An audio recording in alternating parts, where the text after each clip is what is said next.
Eu quero compartilhar com você hoje uma temática que está no livro dos Salmos. É isso mesmo. Todas as noites nós estamos lendo os Salmos, mas o Salmo de número 41, que foi o Salmo que nós lemos ontem e compartilhamos com os irmãos, ele é muito forte e muito rico na sua inspiração, no que Deus trouxe, a vida do salmista e as nossas vidas. Ele tem uma riqueza extraordinária, profunda, de modo que eu quero meditar neste Salmo 41, e compartilhar com você aquilo que Deus derramou, começou a derramar ontem à noite, e Ele quer derramar hoje sobre a tua vida e sobre a minha vida. Salmo 41, versículo de 1 a 13, que diz assim: Bem-aventurado é aquele que atende ao pobre, o Senhor o livrará no dia do mal. O Senhor o livrará e o conservará em vida, será abençoado na terra, e tu não o entregarás à vontade dos seus inimigos. O Senhor o sustentará no leito da enfermidade, tu renovas a sua cama na doença. Eu dizia: Senhor, tem piedade de mim, sara a minha alma, porque pequei contra ti. Os meus inimigos falam mal de mim, dizendo: quando morrerá ele e perecerá o seu nome? E se algum deles vem ver-me, dizem coisas vãs. No seu coração amontoa a maldade, em saindo para fora, é disso que fala. Todos os que aborrecem murmuram, todos os que me aborrecem murmuram a uma contra mim. Contra mim imaginam o mal, dizendo: uma doença má se lhe pegou, e pois que está deitado, não se levantará mais. Até o próprio amigo íntimo, olha só, gente, que palavra, até o próprio amigo íntimo, em quem eu tanto confiava, que comia do meu pão, levantou contra mim o seu calcanhar. Repetindo, inclusive, o que Jesus diz acerca de Judas, que ele levantou o seu calcanhar. Mas tu, Senhor, tem piedade de mim, e levanta-me para que eu lhe dê o pago. Por isso conheço eu que tu me favoreces, que o meu inimigo não triunfa de mim. Quanto a mim, tu me sustentas na minha sinceridade e me puseste diante da tua face para sempre. Bendito seja o Senhor, Deus de Israel, de século em século. Amém e amém. Salmo de número 41. É engraçado que antes dele falar sobre o pobre, no início do Salmo 41, ele fala no final do 40, dizendo: eu sou pobre e necessitado, mas o Senhor cuida de mim. Tu és o meu auxílio e o meu libertador. Não te detenhas, ó meu Deus. Este salmo, como eu falei, ele é um dos mais poderosos e um dos mais fortes da Bíblia, porque ele retrata as nossas vidas, aquilo que nós passamos, aquilo que nós somos, aquilo que nós enfrentamos. Então, hoje à noite eu quero falar com você, e eu vou usar um trocadilho aqui na temática, que está muito lá no livro de Provérbios. 4 coisas que enfrentamos na vida, e uma que é excelente demais para mim. 4 coisas que enfrentamos na vida, mas há uma que é excelente demais para mim. A primeira coisa que a gente enfrenta é a pobreza. E aqui, pobreza tem vários significados e vários sentidos. Há o pobre, que é aquele que não tem recursos, que não tem dinheiro. A este, Davi diz que nós precisamos ajudar. Aliás, ele diz: bem-aventurado é aquele que atende ao pobre, aquele que socorre, aquele que ajuda. Por isso, irmãos, que há pessoas que criticam a obra assistencial ou assistencialista, mas eu não critico, que eu não tenho como dizer para uma pessoa: vá para a igreja, busque a Deus, se ela tiver com a barriga vazia. Não tem como eu dizer para uma pessoa: vai estudar, se ele está passando fome hoje. Não tem como eu dizer para uma pessoa: vá trabalhar, se ele acorda e não come nada durante... Não, irmãos, nós precisamos cuidar também, além da alma, cuidar também do estômago. Porque quando estamos com o estômago cheio, nós pensamos no próximo até melhor. Nós pensamos nas coisas melhor, nós sonhamos. Mas de estômago vazio, o que vem à cabeça é só delírio e perturbação. Essa que é a verdade. Por isso que o salmista, ele fala desse aspecto da pobreza. E Jesus diz para nós que aos pobres nós sempre teremos convosco. Ele diz, os pobres sempre terão convosco. E ele disse isso no contexto onde uma mulher estava jogando um unguento nos seus pés, caríssimo. E Judas chega e diz, nós devíamos vender esse dinheiro, esse unguento e dar aos pobres. A intenção era boa, mas o momento era errado. Ele queria fazer algo bom, mas na verdade ele tinha outras coisas por trás. João diz que ele queria roubar o dinheiro quando se vendesse aquele produto. Deixa-me falar algo para você. Quando Jesus disse que sempre teríamos conosco, ele estava dizendo assim, olha, você vai ter oportunidade em toda a sua vida de ajudar aquele que é necessitado, aquele que precisa, aquele que de alguma forma busca recurso e ajuda, né, nas pessoas, em você e em mim.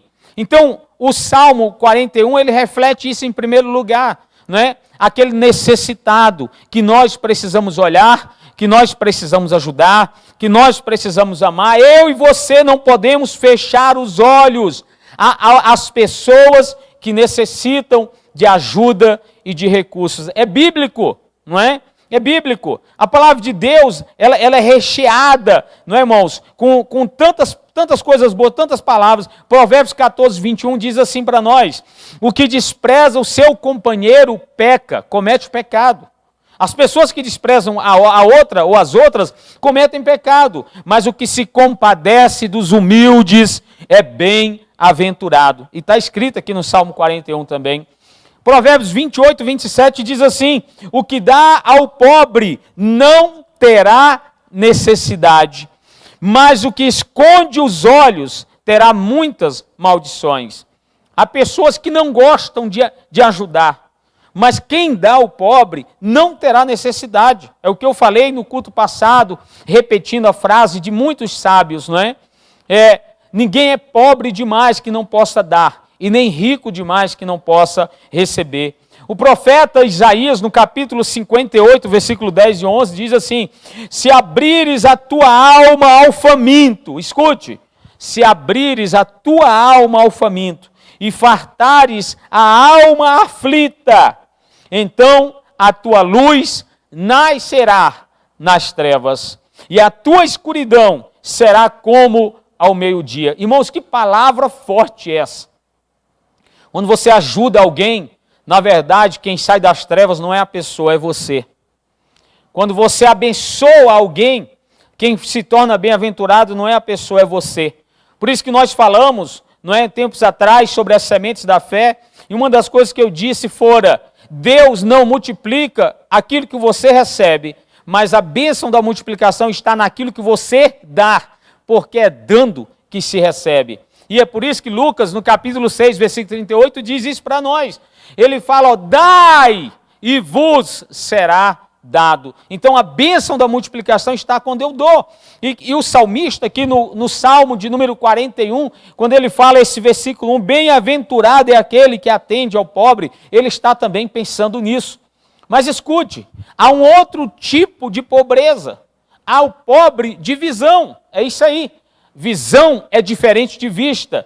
Vista tem que ver com os meus olhos. Visão tem que ver com o meu futuro, com aquilo que eu enxergo em mim ou de mim daqui 1 ano, 2 anos, 5 anos. Isso chama-se visão. É a minha prospecção de futuro. E há pessoas que não enxergam isso. A Bíblia conta a história do profeta Eliseu com um servo dele chamado Geazi. E em um momento de situação difícil, quando um exército inimigo veio e cercou a cidade, o Geazi entrou em desespero. Eles vinham para detonar o profeta, eles vinham para detonar os dois. E Geazi, aquele ajudador do profeta Eliseu, ele entrou em desespero, em polvorosa, ele começou a gritar, desesperou. E ele disse, olha, nós vamos morrer. Nós vamos padecer, nós vamos se arrebentar todo aqui agora. E aí o profeta Eliseu, ele ora a Deus. E ele diz assim: Senhor, abre os olhos do meu ajudador aqui, Geazi. E quando ele teve os olhos abertos, ele enxergou ao redor daquele exército inimigo, ele enxergou um exército celestial que estava preparado para defender e entrar naquela causa. Irmãos, há pobrezas de visão. Há muitos homens que dizem: eu creio em Deus, eu vivo em Deus, não é? Mas na hora da crise se desespera. Por que o desespero? Porque não se tem visão. No máximo que a pessoa tem é a vista. Ele enxerga somente o momento. Ele vai na vasilha e ele vê se estiver faltando, o arroz estiver acabando, ele já começa. Amanhã o que vai ser de mim? O que vai ser da minha vida? E dos meus filhos? E da minha família? Quer dizer, a pessoa tem vista. Ela está enxergando que algo está acontecendo. Algo está ruim. Algo está acabando. Mas ela não tem visão. Não tem prospecção do amanhã. Não consegue ver em Deus a sua fonte. Essa pobreza de visão, nós devemos todos os dias nos humilharmos e dizer: Senhor, tem misericórdia da minha visão, porque ela às vezes é tão míope, é tão curta, não é? Que eu não consigo enxergar o que o Senhor tem para mim, o que o Senhor tem preparado para a minha vida, o que o Senhor tem preparado para a minha igreja, o que o Senhor tem preparado para a minha família, inclusive aqui no meu lar. Você está na sua casa agora.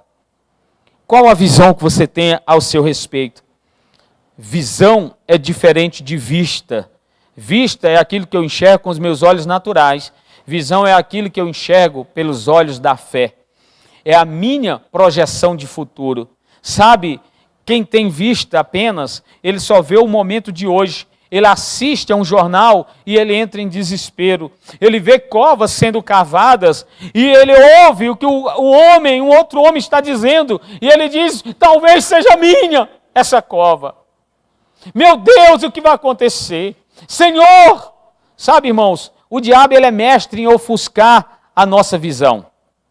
E a gente precisa ter cuidado com isso. Porque ou ele nos oferece coisas que os nossos olhos se enchem e a gente acha que aquilo veio de Deus, ou ele não nos oferece e trabalha a escassez para que eu também blasfeme de Deus com os meus olhos naturais, porque eu só enxergo o dia de hoje. Deus quer tocar a sua vista, não é? Ele quer tocar na sua pobreza de visão para que você enxergue o dia de amanhã, irmãos, nas mãos dele. Ele fala: olhai para os lírios do campo. Olha como Jesus trabalha a paz e a visão nas nossas vidas. Ele diz: olhe com esses olhos naturais, mas não fique com os olhos naturais, enxergue muito mais além. Tenha uma visão além do alcance. Olhe para os lírios do campo, eles não precisam fazer nada. No entanto, Salomão, em toda a sua riqueza, não se vestiu como nenhum deles. Olhem para os pardais que voam. Gente, a coisa mais singela é isso. Eles não trabalham nem fiam, ou seja, não trabalham com aquele processo de se fazer roupa, não é? Eles não têm essa preocupação, mas eles todos os dias têm o seu alimento, têm o seu sustento. Quer dizer, o pobre nesse aspecto tem aquele que não tem dinheiro, mas aquele que não tem visão. Deus quer cuidar das nossas realidades financeiras, sim ou não, gente? Eu creio que sim, Deus quer isso. Ele se preocupa também com os seus bens materiais, claro. Quem diz que Deus não olha para os bens materiais é um mentiroso, é um falso, é hipócrita também. É um místico da fé. Porque Deus se preocupa também se você está comendo, se você está vestindo, se você está andando bem, se você está calçado, se não está. Claro que há uma vontade de Deus em suprir as nossas necessidades. Mas Ele quer muito mais além que isso, gente. Isso aí todo homem se preocupa e tem. Isso aí todo mundo corre atrás. Ele quer trabalhar a nossa pobreza também, além das finanças, da nossa visão. Agora, um terceiro pobre, que esse você deve desejar ser como eu. Eu preciso ser esse pobre. Sabe qual que é? O pobre de espírito. Mateus capítulo 5, versículo de 1 a 3. Jesus diz: bem-aventurado são os pobres de espírito, porque deles é o reino dos céus. Eu vou repetir. Bem-aventurado são os pobres de espírito, porque deles é o reino dos céus. E esse pobre, meu amigo, você precisa carregar consigo, você precisa ser um deles. Eu todo dia oro, eu quero ser esse pobre, gente. Eu quero herdar o reino, né? Eu quero lutar pelo reino, eu quero herdar o reino. Né, irmão? Eu preciso ser esse pobre. Está aí uma pobreza que você precisa ter. É esse pobre de espírito. Mas o que é esse pobre de espírito, gente? Esse pobre de espírito não tem nada a ver com dinheiro, não tem nada a ver com visão, mas tem que ver com uma série de coisas, e eu separei algumas delas para dizer para você. Claro que isso aqui não vai ser exaustivo, e Deus vai falar muitas coisas ao teu coração, mas o pobre de espírito é aquele que se mantém em humildade. As pessoas que perdem esse foco, elas se perdem. Elas não são bem-aventuradas nesse aspecto, porque o pobre de espírito é aquele que ele retirou de si o orgulho, ele já retirou de si, minha amiga, a exaltação, ele já retirou de si a presunção, ele vê tudo na sua vida como a vontade de Deus, até os processos que ele passa e que a olhos humanos, nossa, como você foi envergonhado, ele diz, é a vontade de Deus.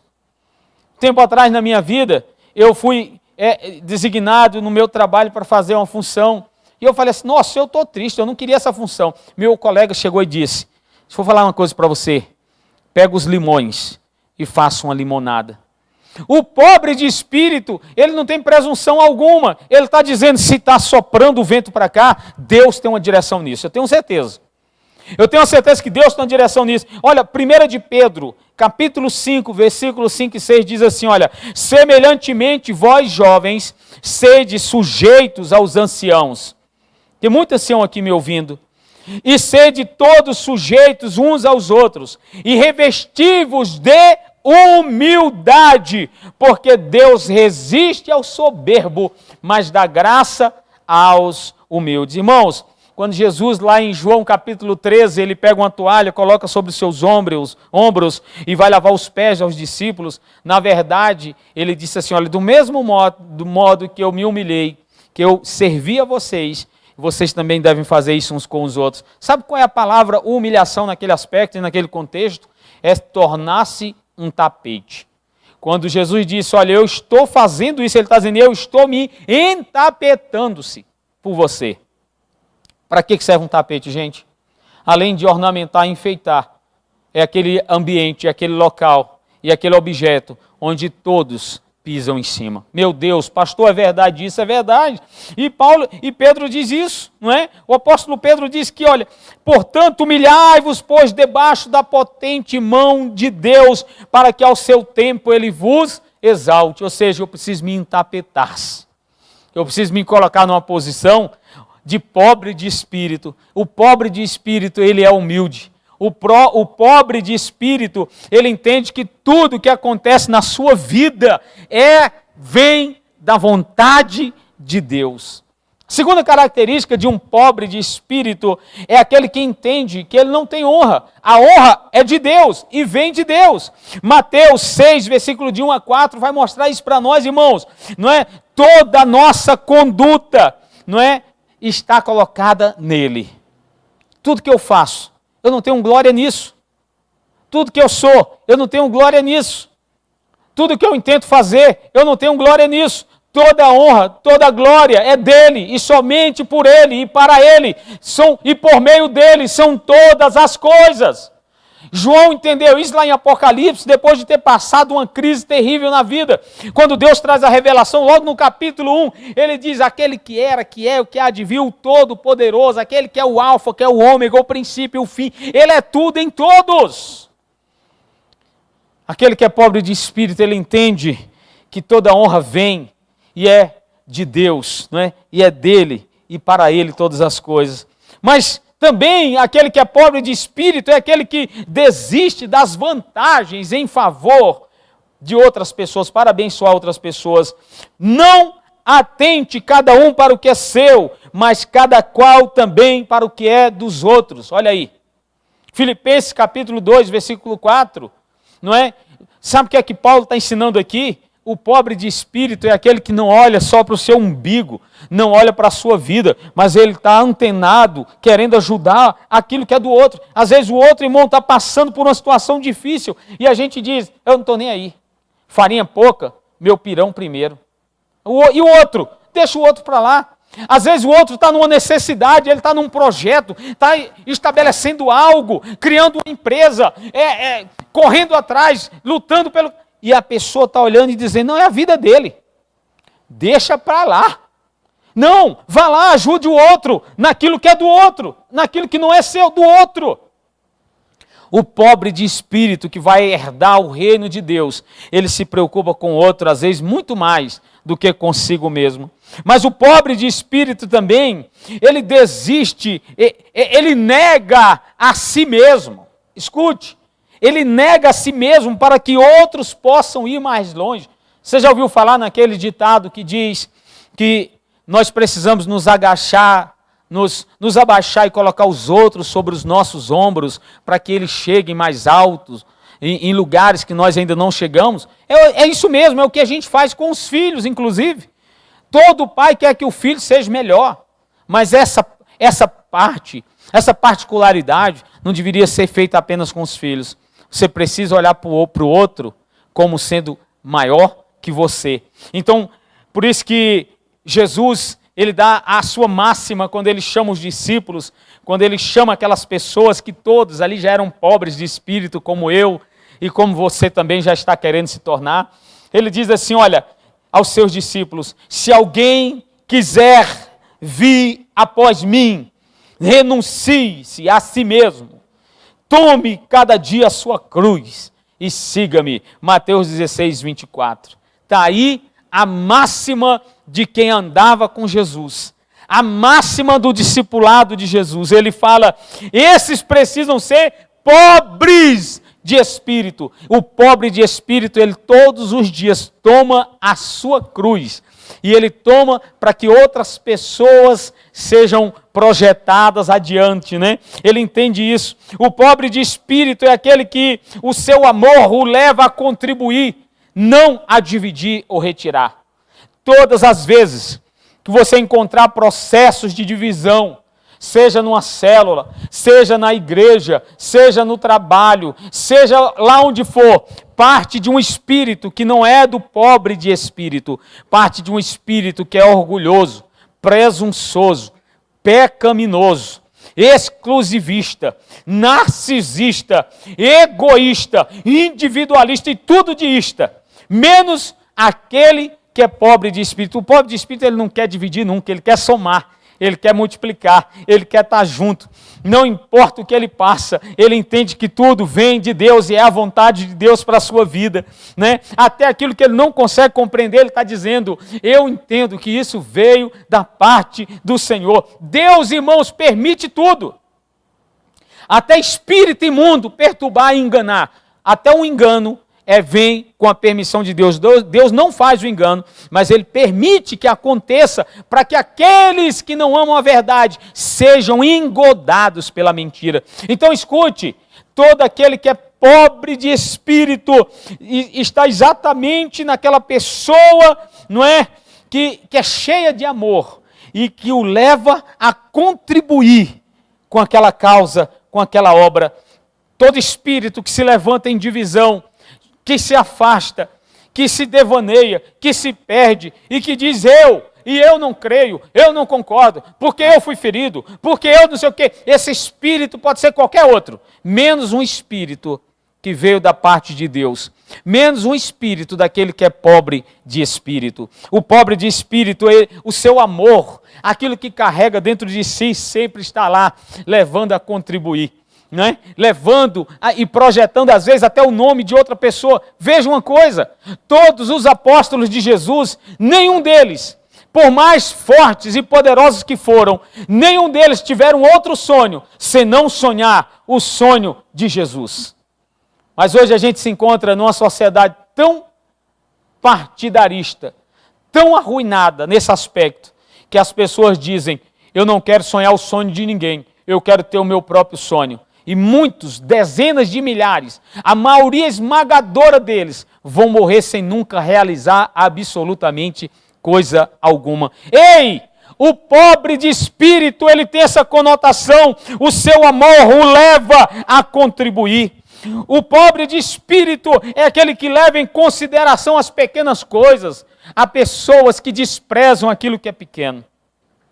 O início. Há pessoas que desprezam a palavra de uma pessoa mais indouta do que ela. Há pessoas que desprezam uma criança quando fala. Há pessoas que desprezam homens e mulheres que ele entende que não tem o mesmo e o profundo conhecimento que ele tem. Deixa-me te falar uma coisa. Irmãos, aquele pobre de espírito que Jesus ensinou para nós em Mateus 5, é aquele que leva em consideração as mínimas coisas e as coisas muitas vezes mais simples, não simplórias, mas mais simples possível. Alguém chega e fala para ele em nome de Deus, e às vezes a palavra no português saiu tudo errado, mas ele leva em consideração aquilo, não é, com a profundidade que veio da parte do Senhor.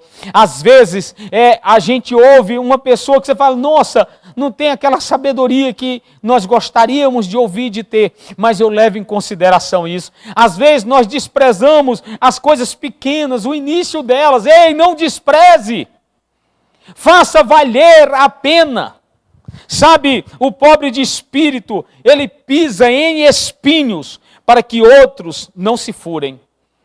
2 Coríntios, no capítulo 1, no versículo 6, diz assim, olha, mas se somos, olha o que Paulo fala, irmãos, mas se somos atribulados, é para a vossa consolação e salvação, ou se somos consolados, é para a vossa consolação, a qual se opera suportando com paciência as mesmas aflições que nós também passamos. Está aqui um homem que aprendeu a ser pobre de espírito, como Jesus ensinou.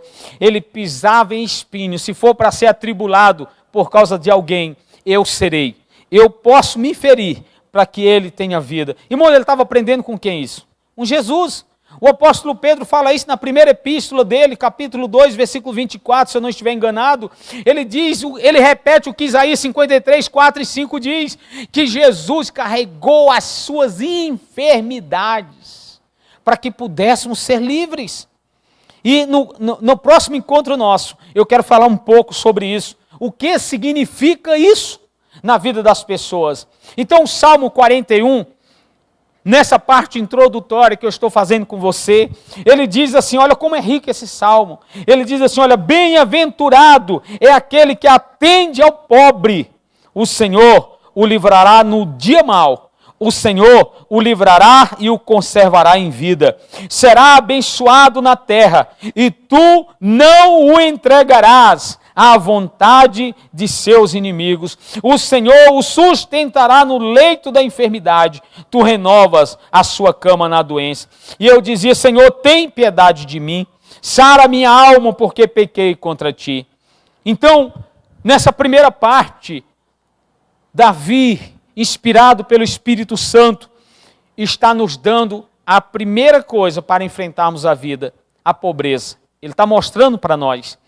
Todos nós padeceremos em algum momento, em algum nível, em intensidade, com a escassez, com a pobreza.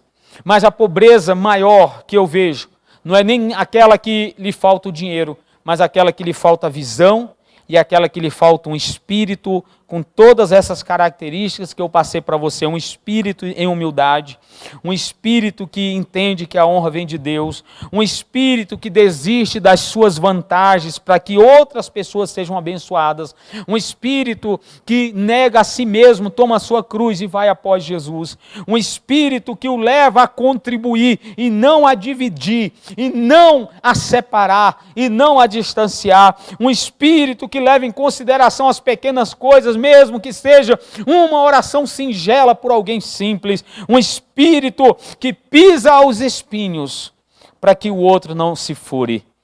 Nessa primeira parte, irmãos, eu quero te dizer algo. Está aí o que Davi diz, e a gente entende isso. quando ele fala no Salmo 40, versículo 17, eu sou pobre e necessitado, mas o Senhor cuida de mim. Um homem que tinha de tudo, dinheiro, poder, mandava e desmandava. Ele chega diante do Senhor e diz, eu sou pobre, Senhor, eu sou pobre. E no Salmo 41 ele diz, bem-aventurado é aquele que cuida, que atende ao pobre. Que você essa noite tome uma postura de dizer para si mesmo, eu sou um pobre de espírito. Mateus 5, versículo 1 a 4, a 3, precisa ser uma verdade também na minha vida. Eu preciso ser esse pobre, Senhor, que não traga divisão ao teu reino. Eu preciso ser esse pobre de espírito que me humilhe.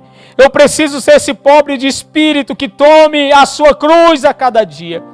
Eu preciso ser esse pobre, Senhor, que renuncia à sua vontade para abençoar a outros.